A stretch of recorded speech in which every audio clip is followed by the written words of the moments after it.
तो इस मंच पर उपस्थित सभी महानुभाव, आदरणीय मीणा जी, हमारे रिसोर्स पर्सन आज के, सभी विभिन्न इकाइयों से और संस्थानों से यहाँ उपस्थित मेरे रिसर्च ऑफिसर, नए रंगदूत जितने भी हमारे हैं, प्लस जयपुर के जितने भी हमारे अच्छा वाला स्टाफ, जैसे एडीए साहब ने कहा, उनके का मैं स्वागत करता हूँ। सभी को नमस्कार, सुप्रभात। देखो, भाषा अपने विचारों को व्यक्त करने का एक साधन है, जैसे हम सब जानते हैं, ना कि अपनी श्रेष्ठता जाहिर करने का।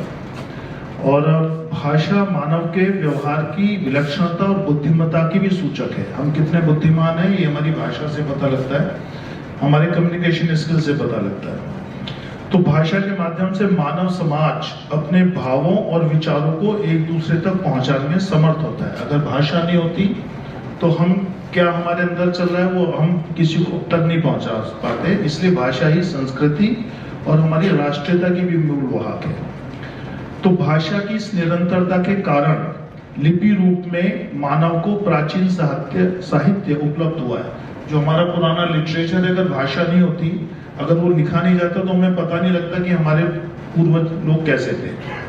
तो आप अपनी बात सहजता पूर्वक दूसरे तक पहुंचा पाए, इसलिए भाषा का विकास हुआ है। और जैसे हम सब जानते हैं, भाषा के 3 प्रारूप होते हैं, एक समझना, एक बोलना और एक लिखना। और अभी आप चूंकि नए नए आए हैं, हमारे जो 20 नए रिसर्च ऑफिसर्स हैं, उनके लिए स्पेशली मैं बताता हूँ कि ये एक नराकाश है। आपके यहाँ भी होगा, आपके जहाँ पे नगर है, नगर राजभाषा कार्यान्वयन समिति होती है, उसका हम अनिवार्य रूप से सदस्य बनते हैं। तो नगर ये जो है राजभाषा विभाग ने पूरे हिंदुस्तान को, हमारे भारत को 3 वर्गों में बांटा हुआ है, क, ख और ग क्षेत्र, ABC जिसको बोलते हैं। तो क, ख, ग में बांटा हुआ है। हमारे पास जो 35 का जो हमारा इंस्टीट्यूट्स और यूनिट्स का जो नेटवर्क है, उसमें करीब 15 जो है वो का क्षेत्र में आते हैं। जो सिर्फ एक हमारी इकाई है जो खा क्षेत्र में आती है, 20 वो, दैट इज मुंबई है वो। और बाकी 18 जो हमारी इकाइयां हैं और इंस्टीट्यूट्स हैं वो गा क्षेत्र में आते हैं। तो का, खा, गा का जो एक फॉर्मूला होता है, इसमें क्या है कि का क्षेत्र में जो है, जो एक एरिया में है, वो उनको अपना 100% कार्य हिंदी में करना होता है। उसमें कोई गुंजाइश किसी किस्म की रहती नहीं। जो खा क्षेत्र है उसको भी अपना 100% कार्य हिंदी में करना होता है। और जो गा क्षेत्र है, जो हमारे सुदूर साउथ के जो है, वहां पे उनको 65% कार्य करना होता है। ये ऐसा नगर राजभाषा, जो हमारा राजभाषा विभाग है, उसका ऐसा प्रावधान है और ऐसा नियम है। लेकिन अभी इसमें क्या है कि हिंदी भाषा नहीं, राजभाषा, इसको हमें समझना पड़ेगा। और हिंदी प्रेम की वजह से मैं ये बात नहीं कर रहा हूँ, एक हिंदी का कानून भी है, राजभाषा कानून है। तो जैसे हम और सारे कानूनों का पालन करते हैं एक अच्छे नागरिक के रूप में, ऐसे हमें हिंदी राजभाषा कानून का भी पालन करना चाहिए। और इसके लिए इन्होंने, राजभाषा विभाग ने कोई पुलिसिया व्यवहार नहीं रखा है, कोई दरोगागिरी नहीं कर रहे हैं, डंडे के जोर पे आपसे हिंदी में कार्य नहीं करा रहे। वो एक अनुनय विनय वाला होता है कि आपको कार्य करना चाहिए। एक सामूहिक दायित्व है, जैसे हम समूह में रहते हैं, हम मानव हैं, समूह में रहते हैं, तो एक सामूहिक दायित्व है हमारा। तो उसी हिसाब से हिंदी को भी हमें एक सामूहिक रूप से लेना चाहिए, सामूहिक दायित्व के रूप में लेना चाहिए। और जैसे हमें पता है कि राजभाषा का सबसे श्रेष्ठ समय अभी चल रहा है, जितने भी हमारे टॉप लोग हैं जो हमारे पॉलिटिक्स में हैं, वो सभी हिंदी में बात करते हैं। और ऐसा भी एक नियम है कि राजभाषा केंद्र में हो और जो मातृभाषा है उसमें कार्य हमारे राज्य स्तर पर हो। जैसा बताया जाता है कि देश का अमृत काल चल रहा है, तो हमें गुलामी के हर प्रतीक को मिटाना है। तो गुलामी का एक प्रतीक हमारे पास अभी आंग्ल भाषा भी है। आंग्ल भाषा मसला है, कोई समझता है आंग्ल भाषा किसको बोलते हैं? अंग्रेजी। हाँ, तो हमने अभी क्या कहें कि हमने अंग्रेजों से आजादी तो हासिल कर ली, लेकिन उनकी भाषा से अभी तक हमारा मोह ज्यों का त्यों है। हम अंग्रेजों से बहुत सारी चीजों, अंग्रेजी की उनकी नकल करते हैं कि उनकी कल्चर है, उनका ऐसा है, लेकिन उनके टाइम का जो बहुत एक बड़ा वो होता है कि टाइम के बड़े पाबंद होते हैं वो लोग, या अपनी मातृभाषा से बड़ा प्यार करते हैं। तो हमें वो भी समझना चाहिए। तो वो अगर अपनी मातृभाषा से प्यार करते हैं तो हमें अपनी हिंदी से भी प्यार करना चाहिए। और बुरी बात है कि हम गलत अंग्रेजी बोल के गौरवान्वित होते हैं। अंग्रेजी गलत लिखते भी हैं फिर भी गौरवान्वित होते हैं, लेकिन हिंदी गलत लिखने में हमें मुश्किल आती है। हम हिंदी में अगर गलतियां भी करते हैं तो हमें जो नोट शीट है या जो कार्यालयीन की जो अभी आपकी 2 दिन चर्चा होगी उसमें कोई साहित्य नहीं लिखना है, सिंपल भाषा में अपनी बात को आगे पहुंचाना है ताकि आपके जो उच्च अधिकारी हैं वो उस चीज को सीख सके, मतलब वो आपकी बात वहां तक चला जाए। और कोई ये सोचे कि अगर मैं अंग्रेजी नहीं बोलता हूं तो मैं शायद कमतर होऊंगा, ऐसा नहीं है। भाषा का समझदारी से कोई लेना देना नहीं है। आप में से कितने लोग इंग्लैंड गए हैं पता नहीं, लेकिन इंग्लैंड में गधे से गधा आदमी भी अंग्रेजी में बात करता है, लेकिन बात तो गधे बने की करेगा, है ना।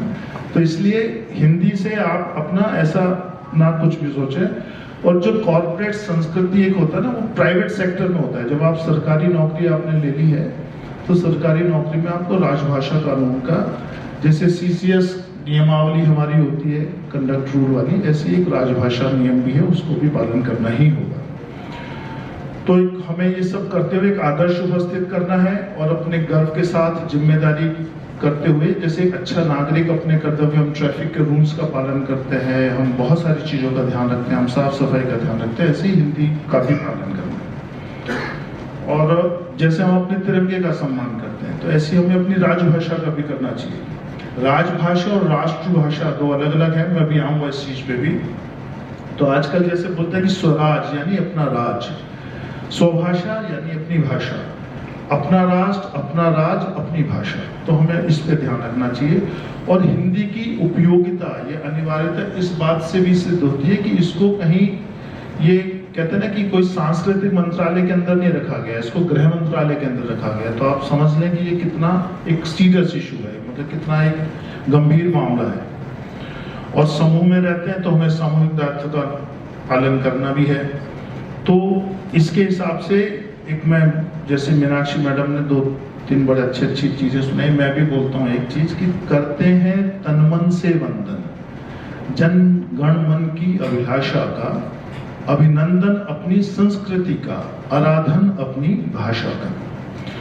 तो वर्ष 1910 में महात्मा गांधी जी ने कहा था कि हिंदुस्तान को अगर सचमुच एक राष्ट्र बनाना है तो चाहे कोई माने ना माने, राष्ट्रभाषा हिंदी ही बन सकती है। तो एक छोटी सी कहानी बताता हूं मैं, हिंदी कहां से राजभाषा हुई। तो 12 सितंबर 1949 को हिंदी भाषा को लेके शाम 4 बजे के करीब संविधान सभा में बहस शुरू हुई। उस समय हमारे स्पीकर हुआ करते थे डॉक्टर राजेंद्र प्रसाद जी। उसमें 180 पेज की डिबेट हुई और संविधान सभा के 9 वॉल्यूम में वो लिखा हुआ है। छोटी मोटी वोटिंग चलती रही। अंतिम वोटिंग के लिए ये कहा कि केवल सहमति से, ध्वनि मत से इसको हम पास करेंगे। तो 3 विवाद थे उस समय। एक तो ये था कि राजभाषा क्या हो, हमारी राजभाषा जो जब हिंदुस्तान आजाद हो रहा है तो उसके बाद हमें क्या करना चाहिए, कौन सी, जो कि अंग्रेज, तो जब तो अंग्रेजी में सारा चलता था, उससे पहले उर्दू में चलता था, फारसी में चलता था। तो ये अब हम आजाद हो गए, हमारा देश हमारे कंट्रोल में है, तो हमें करना क्या है। तो 3 विवाद थे। राजभाषा क्या हो, मतलब सरकारी कामकाज की भाषा को राजभाषा बोलते हैं। तो हिंदी हो या हिंदुस्तानी हो। हालांकि गांधी जी 1949 तक नहीं रहे थे, लेकिन गांधी जी का एक स्पष्ट मत था कि चूंकि उर्दू का बहुत ज्यादा मिक्सर थी हमारी भाषा में, तो उन्होंने कहा कि हिंदी उर्दू की एक मिक्स करके इसको हिंदुस्तानी जबान एक देते हैं। तो उसमें हिंदी उर्दू का जो मिश्रण था उसमें देवनागरी और फारसी लिखी जा सके, ऐसे करके गांधी जी का मत था। तो उसके लिए फैसला हुआ डिबेट के बाद में, हिंदी हम करेंगे, हिंदुस्तानी नहीं रखेंगे। फिर ये हुआ कि लिपि क्या होगी इसकी, देवनागरी होगी या फारसी होगी। तो फिर या रोमन होगी, रोमन समझते हैं, उसको लिखते हैं RAM राम, ऐसे ऐसे करके। तो उसमें भी बड़ी बहस चली। फिर ये हुआ कि नहीं चलो इसकी देवनागरी लिपि होगी। उसके बाद हुआ कि अच्छा, तीसरा विवाद था कि इसके जो अंक होंगे वो हिंदी के होंगे या अंग्रेजी के होंगे। तो उसमें भी बड़ी बहस चली और वो उसमें बहुत ज्यादा मतभेद था। आधे लोगों ने कहा ठीक, आधे लोगों ने कहा कि इसका जो हिंदी में ही होना चाहिए। हिंदी का ध्यान है 1 और 2 और 7 ऐसे लिखते हैं। बाकी कुछ ने कहा कि नहीं भी अंग्रेजी वाली रखें। तो एक श्री के मुंशी जी थे और श्री अयंगर जी, उन्होंने संविधान सभा से बाहर आके फैसला लिया कि नहीं इसके अंक जो है अंतरराष्ट्रीय होंगे। तो इस तरीके से 14 सितंबर 1949 को शाम को 6 बजे 2.5 घंटे की बहस चली और तब ये तीनों चीजें ध्वनिमत से पारित हुई और इसलिए हम 14 सितंबर को हर साल हिंदी दिवस मनाते हैं। ये उसकी कहानी है। तो पहले संविधान में 13 भाषाएं थी, फिर 14 हुई और आज 22 भाषाएं हैं। तो अपना देश जो है 22 भाषाओं का गुलदस्ता है।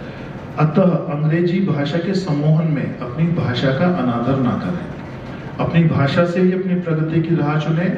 अंग्रेजी तो आंटी है, तो आंटी के मोह में अपनी माँ का अनादर ना करें, मेरा ऐसा मानना है ना। और भाषा के माध्यम से जैसे हम न केवल दुनिया में बल्कि स्वयं से भी संवाद करते हैं। हम कितने स्पष्टता से अपने से बात करते हैं वो भी एक बड़ी बात है। दुनिया के जितने भी देश हैं वहाँ उनकी अपनी भाषा की इतनी दुर्गति नहीं है जितनी हिंदी में ये भारत में हिंदी की है। इसीलिए कोई ऐसा देश नहीं होगा जो अपनी मातृभाषा के लिए या अपनी भाषा के लिए अपना दिवस मनाता होगा, लेकिन हम मनाते हैं। तो अपनी भाषा का विदेशी लोग बड़े सम्मान करते हैं। आप जर्मन में जाओगे तो जर्मनी में आप टूटी फूटी जर्मनी में उनसे बात करेंगे तो वो बड़ा खुश होगा। अंग्रेजी में बात करेंगे तो वो समझेगा नहीं, हिंदी में बात करेंगे तो शायद आपका आदर कर ले कि चलो आप अपनी भाषा में बात करें। चाइना देख लो, मंडरीन जो उनकी लैंग्वेज है, फ्रांसीसी है। अंग्रेज तो अंग्रेजी में बात करेंगे, लेकिन हम हमेशा आपस में क्या करते हैं कि मिलते भी हैं तो वार्तालाप में अंग्रेजी का प्रयोग ज्यादा करते हैं। तो मेरा ऐसा मानना है कि जहां भाषा खत्म होती है वहां हमारी संस्कृति भी अपने आप ही दम तोड़ देती है। और वैसे भी भाषा विज्ञान के नजरिए से देखें तो हिंदी पूर्णतः वैज्ञानिक है। जो हिंदी में बोलते हैं वही लिखते हैं। ऐसा संस्कृत के बाद हिंदी एक ऐसी भाषा है तो जिससे संवाद और लेखन में त्रुटियां लगभग ना के बराबर होती हैं। और भाषा को लेकर हमेशा गरिमा का भाव रहना चाहिए। एक और मैं बात बताऊं कि किसी के चाहने से भाषा खत्म नहीं होती है। भाषा जब खत्म होती है जब उस भाषा के बोलने वाले का आत्मसम्मान खत्म हो जाता है। अगर हमारा गर्व खत्म हो गया हिंदी के साथ जुड़ के तो वो भाषा खत्म हो जाएगी। तो मन की भाषा, आत्मा की भाषा अलग होती है, ज्ञान की भाषा अलग होती है, इसमें कोई परेशानी नहीं है। जैसे डॉक्टर की, कानून की और शिक्षा की भाषा, मेरा ऐसा मानना है कि समाज की भाषा होनी चाहिए। अभी आप देखते हैं कि डॉक्टर क्या लिखता है, क्या बोलता है, वो मेरे बेचारे पेशेंट को समझ नहीं आ रहा। वकीलों की बहस चल रही है सुप्रीम कोर्ट में तो सारी की सारी कार्रवाई अंग्रेजी में होती है। छोटे हाई कोर्ट्स में भी ऐसे ही होता है। तो ये मानसिकता की, एक गुलामी मानसिकता की निशानी है और ये लोकतंत्र की अच्छी बात नहीं है। तो हमें इस चीज से भी ऊपर उठना चाहिए। अभी कुछ मध्य प्रदेश में कुछ मेडिकल कॉलेज में इंजीनियरिंग और मैनेजमेंट की पढ़ाई हिंदी में शुरू हुई है और शायद अभी उत्तर प्रदेश और उत्तराखंड में भी ऐसे प्रयास चल रहे हैं। तो देखते हैं कितना इसमें होगा। और दूसरी बात है कि कई बार हम सोचते हैं कि हिंदी में बात करने से होना क्या है। तो एक मैं थोड़ा सा आपके लिए, चूंकि रिसर्च का आदमी हूं तो थोड़े से आंकड़े आपके सामने रखता हूं कि यदि हम देखें कि हिंदी का बोलचाल की भाषा में, राजभाषा के रूप में, राष्ट्र भाषा के रूप में, राजभाषा के रूप में, संपर्क भाषा के रूप में, ज्ञान विज्ञान की भाषा के रूप में, प्लस और व्यापार और वाणिज्य की भाषा के रूप में, नौकरी की दुनिया के रूप में क्या भविष्य है।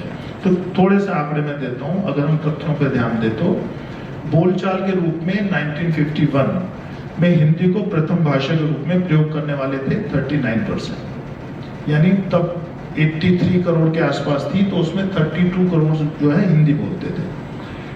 ये 1951 की बात है। अभी 2001 में क्या हो गया, वो 39 से 41% हो गए। 2011 में वो 41 से बढ़कर हो गए 43.6, यानी कि जब हम 121 करोड़ थे तो उसमें से 53 करोड़ हिंदी को अपनी मातृभाषा के रूप में प्रयोग कर रहे थे। अब आप सोचोगे अंग्रेजी वाले कितने होंगे, तो अंग्रेजी के थे जहां हम हिंदी 53 करोड़ बोलते थे, अंग्रेजी बोलते थे मात्र 0.02%, यानी 2,70,000 केवल। 121 करोड़ में से 53 करोड़ हिंदी बोलते थे मातृभाषा के रूप में और खाली 2,70,000 अंग्रेजी का प्रयोग करते थे। अभी हमारी आबादी 145 करोड़ की है या होने वाली है, तो अभी करीब 45 से 46% लोग हिंदी भाषा का प्रयोग कर रहे हैं, यानी कि लगभग 65 करोड़। तो हिंदी का विकास तो हो ही रहा है। तो क्या हम दुनिया में कमजोर हैं? देखो, एक भारत की जनसंख्या सर्वेक्षण में 31 भाषाओं की बात होती है। हमारे पास अभी जैसे मैंने संविधान में 22 भाषाएं हैं तो 31 भाषाओं की बात होती है। और जब पूरी दुनिया का सर्वेक्षण करते हैं तो उसमें 7,115 भाषाओं की बात होती है। तो इन 7115 में 150 भाषाएं ऐसी हैं जिनको बोलने वाले 10 से भी कम लोग हैं, लेकिन वो इतना गर्व है उनके अंदर, इतना आत्मसम्मान है, इतना स्वाभिमान है कि वो 10 लोग भी अपनी भाषा में बात करेंगे। लगभग 5500 से 6000 लोग ऐसे हैं, ऐसे भाषाएं हैं जिनको जो है बोलने वाले 1 लाख से भी कम लोग, लेकिन भाषाएं फिर भी जिंदा है।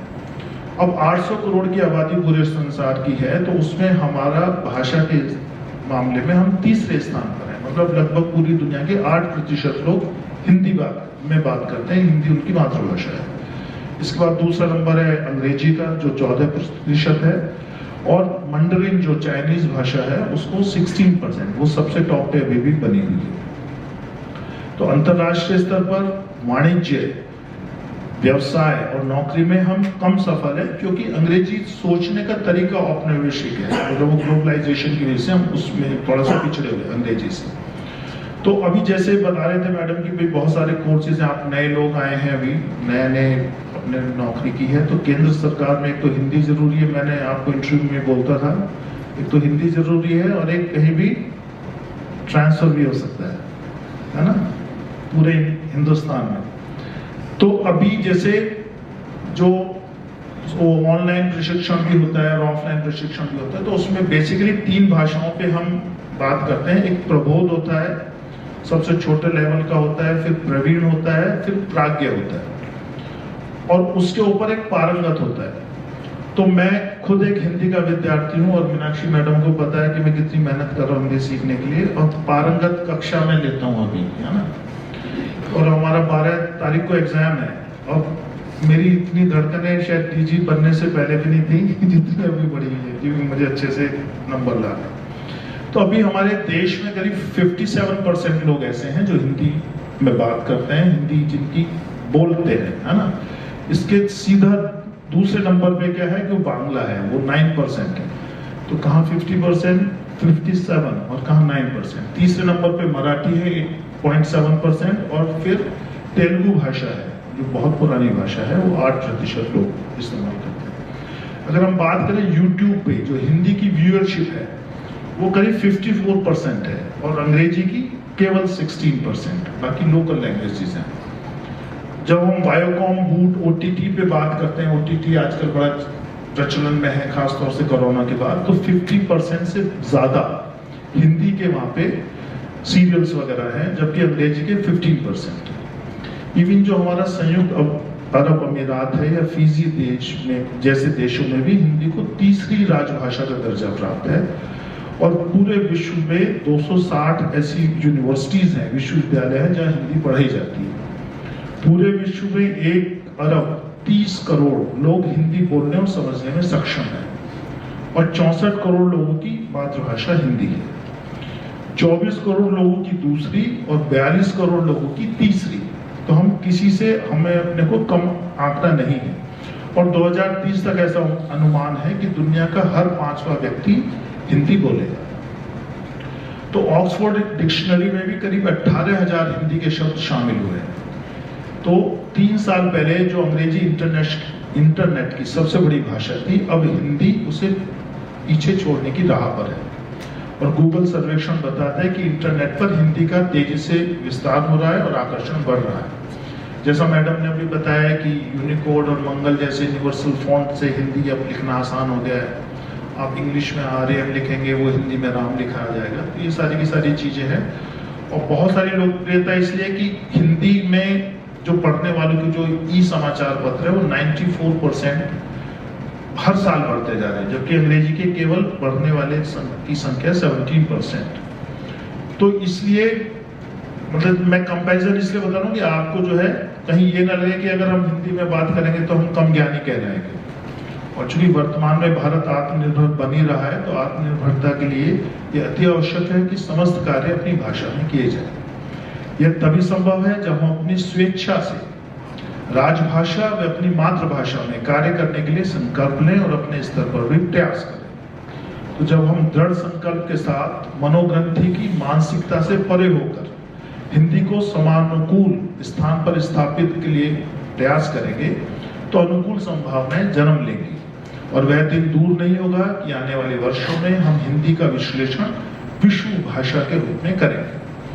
अभी देखो, मिस्र है, यूनानी है, दक्षिण अमेरिका की सभ्यताएं सिर्फ इसलिए नष्ट हो गई कि उनको दूसरी सभ्यताओं में आकर्षण मिलना शुरू हो गया था, जबकि वो अपनी श्रेष्ठता में थी किसी जमाने में।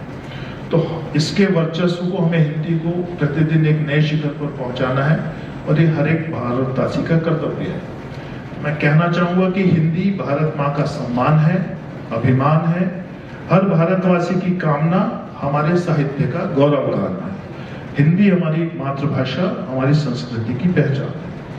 तो हिंदी का उपयोग न केवल सरकारी कामों में होना चाहिए, बल्कि अपने दिनचर्या के हर पहलू में भी हम हिंदी में बात कर सकते हैं। भाषा हमारी राष्ट्र और संस्कृति का एक प्रतीक है और हमें इसे बढ़ावा देना चाहिए। हमें अपनी अदा में, अपने अभिवादन में और व्यवहार में हिंदी को शामिल करना चाहिए और बड़े गर्व से अपने बच्चों को भी हिंदी सिखानी चाहिए। और जितने भी नए लोग हैं उनसे मैं एक बताता हूँ कि हमारी जिंदगी हमसे सिर्फ 2 साल कड़ी मेहनत के मांगती है। आज आप पैदा हुए हो काउंसिल में, सिर्फ 2 साल अच्छे से मेहनत कर लेंगे तो आप पता नहीं कहां से कहां पहुंचेंगे। एक प्राइम टाइम बोलते हैं उसको। 2 साल में अगर आपने अच्छे से मेहनत कर ली तो निश्चित बात है कि वो बहुत अच्छे रिजल्ट आने वाले हैं। इसके लिए क्या होता है कि सही नीयत होनी चाहिए, सही रास्ता होना चाहिए और कड़ी मेहनत होनी चाहिए। रिजल्ट आएगा ही आएगा, ये बात बिल्कुल तय है। वैसे तो हम सभी ज्ञानी हैं, लेकिन ज्ञान की सार्थकता तभी है जब वो आचरण में है। हमारा आचरण कुछ अलग है, ज्ञान हम कुछ और दे रहे हैं, तो वो एक अलग है। और व्यस्त रहना, कहते हैं ना, हम बहुत बिजी हैं, साइंटिस्ट हैं, आप बड़े बिजी हैं। व्यस्त रहना कोई महत्वपूर्ण नहीं है। चींटी भी हर समय व्यस्त रहती है। महत्वपूर्ण है कि आप किस काम में बिजी हैं। व्यस्त तो दीमक भी है, लेकिन वो विकास का नहीं, विनाश का कार्य करती है। तो आप विकास के कार्य में व्यस्त रहें तो ये आपके लिए बहुत अच्छी बात है। और बड़ा सोचने से ही बड़े काम होते हैं। कहते हैं ना कि तन्मय मनः संकल्प मस्तु, यानी ऐसा मेरा मन शुभ और संकल्पकारी कल्याण वाला हो, शुभ और संकल्पकारी कल्याण वाला हो। तो इस तरह से हमें देखना चाहिए और हमें देखना चाहिए कि जब तक हम अपना बेस्ट नहीं देते तब तक हमें रेस्ट नहीं करना है। कहते हैं ना, जब तक बेस्ट नहीं तब तक रेस्ट नहीं। और फर्क ये नहीं पड़ता कि आज आप कितने सफल हैं, आज आपको बहुत अच्छे से नौकरी मिल गई है, क्लास 1 ऑफिसर हो गए, ये सब हो गया, लेकिन फर्क इससे पड़ता है कि आप कितने सफल आज हैं और कितने सफल हो सकते थे, जिसका आपने प्रयास भी नहीं किया है। तो जितनी भी कोशिशें हम कर रहे हैं अभी काउंसिल में, मेरे ख्याल 2.5 साल से मैं लगा हुआ हूँ और अभी तो सबको लग रहा है कुछ हो तो रहा नहीं है। लेकिन ये कैसा है कि बांस का पेड़ लगा रहे हैं। बांस का पेड़ होता है, पहले 4-5 साल में कुछ नहीं पता लगता, आप रोज उसको पानी देना पड़ेगा, उसको मेहनत करनी पड़ेगी, लेकिन फिर एक साथ ही वो 80 फीट सीधा जाता है। तो हम उस स्टेज में भी हैं। तो आप ये मत सोचो कि अब मैं भी इतना समय हो गया, अभी तो आपको कितना महीना हुआ, 1 महीना हुआ शायद, 1-2 महीने, मतलब कुछ मजा नहीं आ रहा कुछ। मैं 2.5 साल से लगा हूँ, मजा मुझे भी नहीं आ रहा है, लेकिन मुझे पता है कि एकदम बांस का पेड़ ऊपर जाएगा। तो एक कहावत होती है कि एक हर पतंग को एक दिन कचरे के डिब्बे में जाना होता है, ये फिक्स है। जो भी पतंग है, हर पतंग को एक दिन कचरे के डिब्बे में जाना होता है, लेकिन उससे पहले उसे आसमान छूकर दिखाना होता है। तो हम वो पतंग बनेंगे जो बहुत अच्छे से काम करेंगे। और आखिर में चाहे जो भी हो, हमें ये याद रखना चाहिए कि हम सभी भारतीय हैं और हिंदी हमारी एकता का स्रोत है। अतः हमें अपनी भाषा के प्रति सच्चा समर्पण दिखाना चाहिए। इसलिए हिंदी को राजभाषा के रूप में प्रोत्साहित करने के लिए हम सभी को मिलकर काम करना चाहिए। हमें हिंदी को उन्नति के पथ पर अग्रसर करने का संकल्प लेना चाहिए, ताकि हमारे देश की प्रगति में यह महत्वपूर्ण योगदान दे सके और एक समृद्ध और समरस भारत की दिशा में अग्रसर हो सके। एक बहुत पुरानी लाइन है कवि दुष्यंत की, कभी आपने सुनी होगी, जब हम एक लेगेसी वाली बात करते हैं ना कि लौ जला रहे हैं एक दूसरे से, तो उनकी एक बहुत पुरानी है कि हो गई है पीर पर्वत सी पिघलनी चाहिए। पीर का मतलब पीड़ा, जो दर्द हमारा है वो इतना हो गया कि पर्वत बन गया है। तो हो गई है पीर पर्वत सी पिघलनी चाहिए, इस हिमालय से कोई गंगा निकलनी चाहिए। और सिर्फ हंगामा खड़ा करना मेरा मकसद नहीं, सारी कोशिश है कि ये सूरत बदलनी चाहिए। सूरत मीन्स कंडीशन बदलनी चाहिए। और मेरे सीने में नहीं तो तेरे सीने में सही हो कहीं भी आग, लेकिन आग लगनी चाहिए। तो आइए हम सभी मिलकर हिंदी की उन्नति की को ऊंचाई तक पहुंचाए। मैं यहाँ जयपुर में आपके सुखद प्रवास और रुचिकर भोजन की कामना करता हूँ। और जब जयपुर आए हैं, चूंकि जयपुर से मेरा बहुत पुराना नाता है, और तो यहाँ पे एक चौकीधानी है। मैं ऐसा सुझाव है मेरा कि जो पहली बार आए हैं वो चौकीधानी जरूर जाएं। एक रावत है यहाँ पे, उसकी प्याज की कचौरी बड़ी फेमस है। कहाँ पे है, कौन सी जगह है? पोलो विक्ट्री, यस पोलो विक्ट्री। बिरला ऑडिटोरियम के पास के कॉफी है, बड़ी शानदार मिलती है, बिरला ऑडिटोरियम के पास है। स्टैचू है, हाँ, तो वहाँ पे। और अभी तो बहुत सारे गेट वेट में देख रहा था, रात बन गए हैं। मैं बहुत रात देर से पहुंचा होटल में, मतलब मेरी बहुत ज्यादा यादें जुड़ी है। मैंने एमडी यहाँ से किया, पीएचडी यहाँ से किया। पूरी पढ़ाई मेरी जो होम्योपैथी की है सारी राजस्थान से ही है। उससे पहले मैं 5 साल अलवर में रहा। अलवर और जयपुर नहीं, मैं मतलब एक छोटा सा वो था, अतना सा बंदा, और कहाँ से कहाँ उसने पहुंचा दिया था। तो और मुझे ध्यान है कि जब मैं यहाँ पे शुरू में आता था तो वो जो सबसे पीछे बैठे हैं, जो सक्सेना जी, अपने स्कूटर पे मुझे घुमाया करते थे। रावत की कचौरी खिला दिया, कि कॉफी पिला दी, कि आज इससे मिलने जा रहे हैं, कि आज इससे मिलने जा रहे हैं। ये सब चीजें हैं। और आशीष भी बैठा, आशीष ने भी मेरी मदद की थी। क्या तो पीएचडी का था हमारा जो डिसर्टेशन।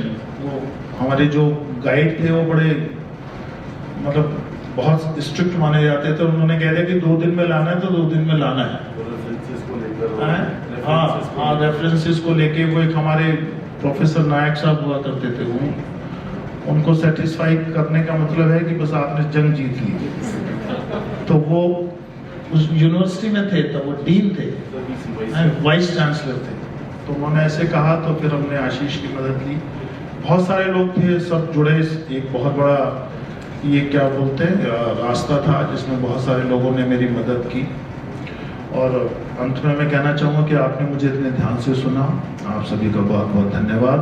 मेरी ओर से इस प्रोग्राम के लिए हृदयांगम शुभकामनाएं। जय हिंद, जय हिंदी, जय हिंदी में, जय होम्योपैथी। नमस्कार।